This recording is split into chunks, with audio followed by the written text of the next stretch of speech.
उसको क्या बोलेंगे? पर्याय बोलेंगे। ठीक है ना। तो द्रव्य के बारे में जैन दर्शन 3 तरह की बातें किया। पहली बात, अनंत धर्मकम वस्तु, किसी भी वस्तु के अनंत धर्म होते हैं।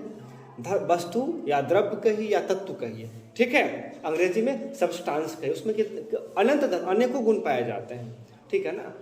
फिर वो कहते हैं कि आप जो है बेसिकली उसमें 2 गुणों को जान सकते हैं, ठीक है ना। बहुत सारे गुण होते हैं और सारे गुणों को आप जान सकते हैं क्या? नहीं।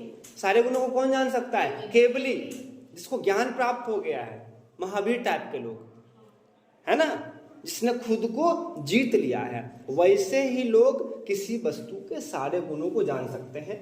हम आप नहीं जान सकते, बराबर बात।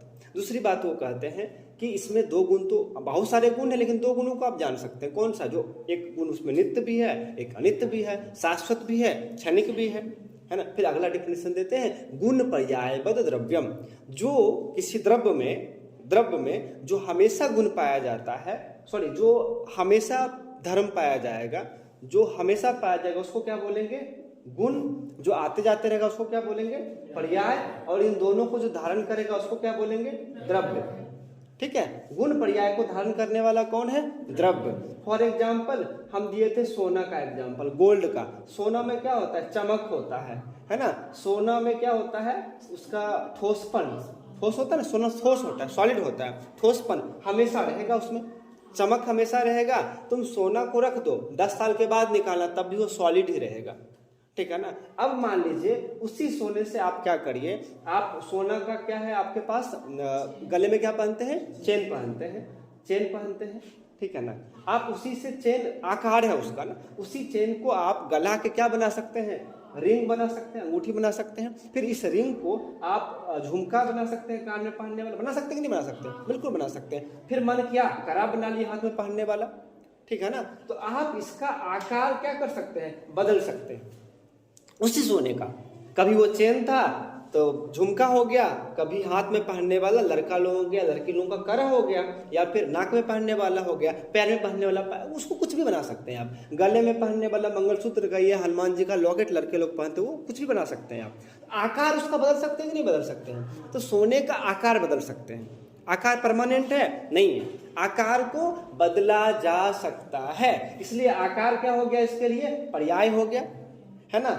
लेकिन चाहे चेन में हो, चेन भी सॉलिड है, ये इसमें भी चमक पाया जाएगा। चाहे उसको रिंग बनाइए, रिंग में भी चमक पाया जाएगा। झुमका बनाइए तब भी चमक पाया जाएगा। कड़ा बनाइए तब भी उसमें चमक पाया जाएगा। यहाँ भी ये सॉलिड रहेगा। आप मान लो तुम झुमका बना लो तो लिक्विड हो जाएगा, सॉलिड रहेगा, सब जगह ये सॉलिड ही रहेगा। तो सॉलिड जो है, सॉलिडिटी यानी कि ठोसपन उसका, और जो चमक है उसका, वो क्या कहलाएगा? गुण, क्योंकि वो हमेशा बरकरार है। अब बदला क्या उसका? आकार। तो आकार क्या हो गया? पर्याय।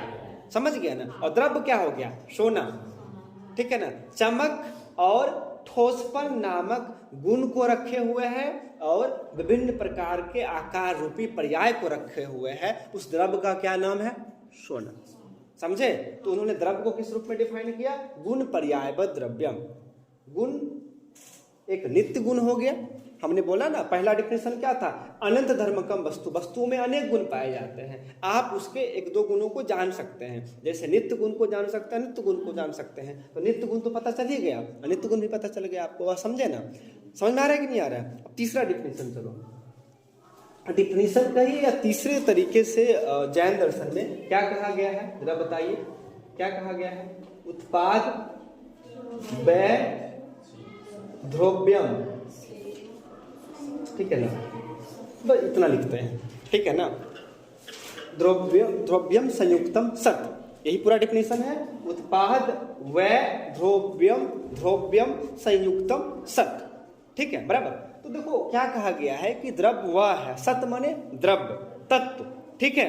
कंफ्यूजन में मत जाना। सत का मतलब क्या हो गया? लास्ट में यहाँ पे सत है ना, पूरा श्लोक तो यही था।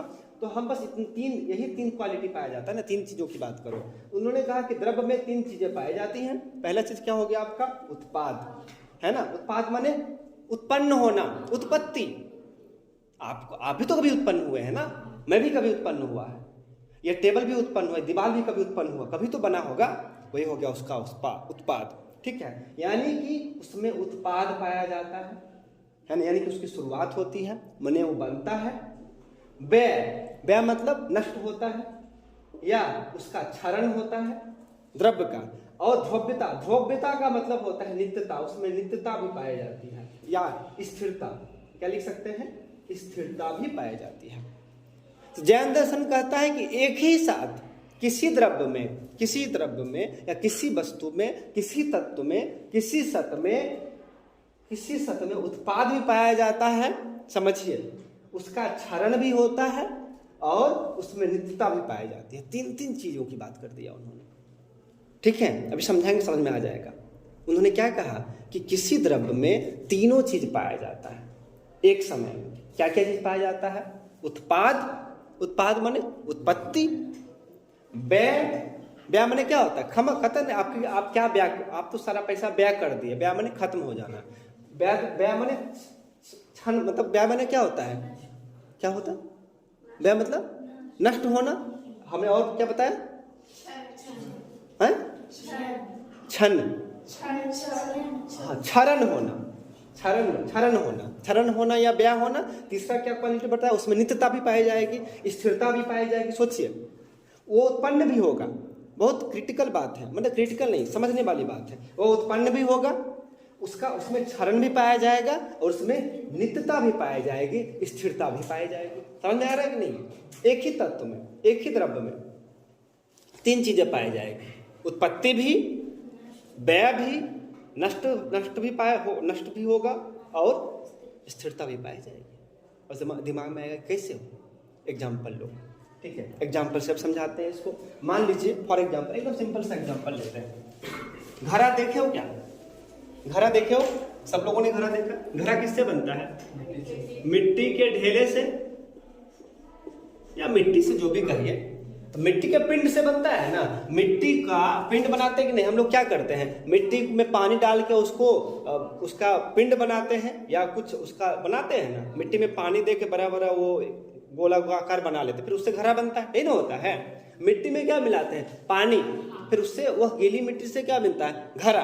तो हम लिख सकते हैं मिट्टी का पिंड लिख, या मृतिका, मिट्टी को मृतिका भी कहा जाता है।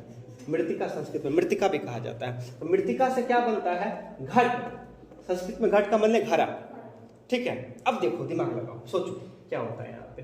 तो मृतिका के पिंड से, मिट्टी के ढेले से या गीली मिट्टी के क्या बोलते हैं, ढेर से क्या बनता है? घड़ा बनता है, घड़ा बनता है। तो देखना, तो घड़ा का उत्पाद होता है, यानी घड़ा का निर्माण होता है। घड़ा का क्या होता है? निर्माण होता है, बराबर बात।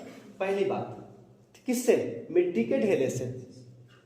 क्षरण किस में होता है? नष्ट कौन हो रहा है? मिट्टी का ढेला। मिट्टी का ढेला रह गया? अब नहीं, वो क्या बन गया? घड़ा बन गया। उत्पाद किसका हुआ? घड़े का। नष्ट कौन हुआ? मिट्टी का ढेला। समझ आ रहे हैं नहीं? क्षरण किस में हो रहा है? मृतिका का स्वरूप परिवर्तन हो गया, यानी कि यह नष्ट हो गया। परिवर्तन मतलब क्या होता है? बदलाव होना या नष्ट होना। वो मिट्टी का था ना, गीली मिट्टी का आपने ढेला था, सान लिया था, वह रह गया क्या? वह बदल गया, वह खत्म हो गया। जैसे घड़ा बनाए तो जो मिट्टी था वो तो कम हो गया ना, वो खत्म हुआ कि नहीं? सोचो, मिट्टी है इतना सारा, घड़ा बना रहे हो, तो मिट्टी से घड़ा बना रहे हो तो मिट्टी तो नहीं बचा ना। अब मिट्टी क्या हो गया? मिट्टी का व्यय हो रहा है। मिट्टी का क्या हो रहा है? व्यय। मिट्टी के पिंड का क्या हो रहा है? व्यय, या उसका क्या हो रहा है? क्षरण। और बन क्या रहा है? बन रहा है घड़ा। उत्पन्न कौन हो रहा है? घड़ा। उत्पत्ति है एक ही समय में, क्षरण हो रहा है ना। उत्पत्ति भी हो रहा है, क्षरण भी हो रहा है, और हमने एक और बात बताई थी, ध्रुव्यता भी, नित्यता भी। यहाँ भी तो मिट्टी है और यहाँ भी मिट्टी ही है, तो मिट्टी तो दोनों जगह है। तो मिट्टी दोनों जगह है, तो ध्रुव्यता, स्थिरता किसकी है? स्थिर कौन है? मिट्टी है ना। घड़े में भी मिट्टी है, समझा है कि नहीं है? एक ही समय में तीन चीजें हैं वहां पे। सोचो, बहुत टेक्निकल चीजें हैं। कोई चीज बन रहा है तो कोई चीज नष्ट भी हो रहा है। नष्ट क्या हो रहा है? अरे वही मिट्टी जो हम लाए थे, मिट्टी नष्ट नहीं होगा तो घड़ा बनेगा कैसे? अब मिट्टी कम नहीं होगा, व्यय माने क्षरण होना, कम होना या नष्ट होना। तो जैसे ही मिट्टी जो है, मिट्टी का जो हमारा लोंद है या उसको ढेला कहते हैं या गीली मिट्टी है, वो धीरे धीरे क्या होगा, कम होते जाएगा, या उसका पिंड है धीरे धीरे क्या होते जाएगा, वो कम होते जाएगा, उसका क्षरण होते जाएगा और बनेगा क्या, घड़ा धीरे धीरे बनता जाएगा। और दोनों में स्थिर क्या रहेगा, ध्रुवता का क्या मतलब होता है, उत्पत्ति तो ये हो गया, व्यय मिट्टी का ढेले या मिट्टी का जो पिंड है उसमें क्षरण हो रहा है, वह कम हो रहा है, तो व्यय भी है यहाँ पे, उत्पत्ति भी है यहाँ पे। स्थिरता क्या है, ध्रुवता का मतलब स्थिरता, स्थिरता क्या है, मिट्टी का, यहाँ भी मिट्टी, यहाँ भी मिट्टी, पूरा दुनिया मिट्टी ही मिट्टी। तो मिट्टी की तो स्थिरता है ना, समझ में आ रहा है कि नहीं आ रहा है। तीन चीज हुई एक समय में, उत्पत्ति है, व्यय है, स्थिरता यानी ध्रुवता भी है, और इन तीनों को जो रखता है वही है सत्य। उत्पत्ति व्यय ध्रुव्यम संयुक्तम सत्य, जिसमें उत्पत्ति भी हो, व्यय भी हो और ध्रुवता भी पाया जाता हो। एक साथ देखो तीन तीन चीजें हो रही हैं। इन्होंने इसको क्या कहा, यही क्या होगा आपका, सब एग्जाम्पल समझ में आया कि नहीं आया। तो उत्पत्ति, अब देखो मिट्टी कम नहीं होगा तो बनेगा कैसे, मान लो हम मिट्टी लाए, अब मिट्टी को इतना सारा रख दिए है ना, अब मिट्टी कम नहीं करेंगे तो घड़ा कैसे बनेगा। अरे कुछ मान लो 10 केजी मिट्टी हम लाए, अब 10 केजी मिट्टी ऐसे ही रहेगा तो घड़ा बनेगा नहीं, इससे मिट्टी निकालेंगे, 8 केजी मिट्टी लगा घड़ा बनाने के लिए, मान लो तो 2 किलो मिट्टी बचाना, 8 किलो को क्या बना दिया हम, घड़ा बना दिए ना घड़ा।